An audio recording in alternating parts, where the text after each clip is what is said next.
босиком по стеклам, бегал так упрямо. Если бы не твой милый голосок, я бы упал, сделал последний вздох. И звезды мирно падали, как будто до меня. Я каждый раз загадывал тебя не потерять, но больше не могу, я просто мучаю себя. Теперь ты больше не моя.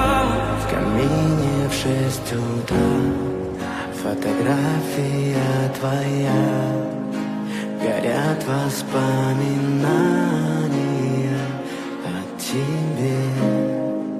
У камина в 6 утра разбитая душа, и все твои обещания